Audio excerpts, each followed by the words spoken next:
आज आपने एक प्रश्न पूछा है कि क्या जीवन में परमात्मा की आवश्यकता है। अगर परमात्मा ना हो तो क्या जीवन नहीं चलेगा। दूसरा प्रश्न आपने पूछा है कि द्विज किसे कहते हैं। आज हम इन दोनों प्रश्नों, पहला प्रश्न परमात्मा की क्या जीवन में आवश्यकता है तथा दूसरा प्रश्न द्विज किसे कहते हैं, इस पर विचार करेंगे।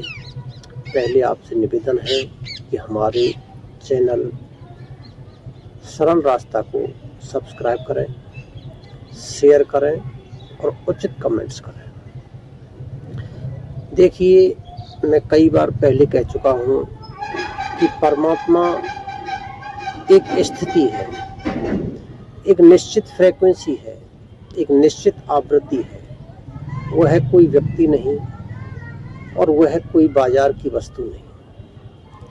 ऐसा नहीं है कि कोई वस्तु हो जिसको आप खरीदें तो आपके काम आए और ना खरीदें तो आपका काम बिगड़ जाए। नहीं, ऐसा नहीं है। परमात्मा का मतलब है ऐसी एक अवस्था जहाँ पहुँचने के बाद व्यक्ति के जीवन में उल्लास, खुशी, आनंद, प्रेम, करुणा, सहृदयता आदि गुण विकसित होने लगते हैं। क्योंकि जो स्थिति है वहाँ पहुँचने पर व्यक्ति ये महसूस करता है कि मैं स्वयं आनंद में हूँ। वो जानता है कि मैं शरीर से पृथक हूँ, अर्थात मैं शरीर नहीं हूँ। जैसे कोई फूल हो और उसमें खुशबू हो तो खुशबू परमात्मा है, फूल प्रकृति है। तो आप प्रकृति और परमात्मा में भेद समझें। परमात्मा कोई वस्तु नहीं, वह है वस्तु। एक बाजार की दृष्टि से आप देखेंगे तो मैं दो शब्द बताता हूँ। एक तो है प्राइस, एक है वैल्यू। बाजार में जिन चीज़ों की उपयोगिता है उनकी प्राइस निर्धारित की जाती है। प्राइस माने कीमत। जैसे आपको कोई किताब लेनी हो तो आप उसकी कीमत अदा करेंगे और उस किताब को ले लेंगे। परमात्मा ऐसी नहीं है। परमात्मा वैल्यूएबल है, अर्थात मूल्यवान है। जैसे आनंद है, आनंद को आप बाजार में जाएं और कहें कि हम आनंद बेचते हैं तो दुकानदार कहेगा हम क्या करेंगे आनंद का। तो इस प्रकार परमात्मा कोई वस्तु नहीं जिसे खरीदा जा सके, वह एक स्थिति है। और स्थिति पर कैसे पहुंचाया जाए, पहुंचने का मार्ग है आप ईमानदार हो जाएं, अपनी आवश्यकताओं की पूर्ति तो करें, ज़्यादा इच्छाओं को ना पालें, दूसरों की सहायता करें। आपके मन में किसी के प्रति नफरत की भावना ना हो। धीरे धीरे जब आप इन गुणों को विकसित करते जाएंगे, आपकी आवृत्ति का लेवल बढ़ता जाएगा और एक दिन आप परम आनंद की स्थिति को प्राप्त करेंगे। दूसरा प्रश्न आपने पूछा है, उससे पहले एक उदाहरण देता हूं मैं परमात्मा के बारे में। एक बार राजा था, वह हीर की तलाश करता हुआ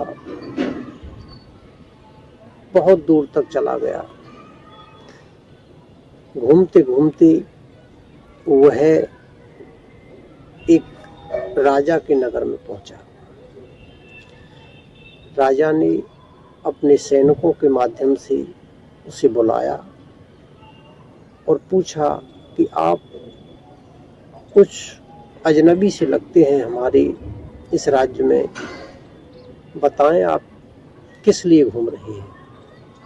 उन्होंने कहा मैं मेरी जो प्रेम का है हीर, उसकी तलाश कर रहा हूँ। उन्होंने कहा कि हम तलाश करवाएंगे तुम्हारी हीर को। उसने बहुत लड़कियों को बुलवाया और कहा राजा पहचानो तुम्हारी हीर इनमें कोई हो तो। ये बहुत सुंदर सुंदर लड़कियां हैं, आप हीर से भी ज़्यादा सुंदर हैं। बहुत बढ़िया बात कही उस समय राजा ने उस राजा से कि राजा, उससे ये बढ़िया हो सकती हैं, लेकिन एक बात कहूँ मैं, हीर को देखने के लिए जो नज़रें चाहिए वो मेरे पास हैं। हीर को देखने के लिए जो प्रेम की नज़र चाहिए, जो दृष्टि चाहिए, वो मेरी दृष्टि की पूर्ति ये आपकी जो यहाँ सुंदर सुंदर लड़कियाँ हैं यह पूर्ति नहीं कर पा रही। कहने का मेरा मतलब है कि परमात्मा को देखने के लिए जो एक उच्च स्तर की आवृत्ति चाहिए, जो एक उच्च स्तर की ऊंचाई चाहिए, वह तब तक नहीं होगी मानव के पास, तब तक वह उस अनुभूति को नहीं समझ पाएगा।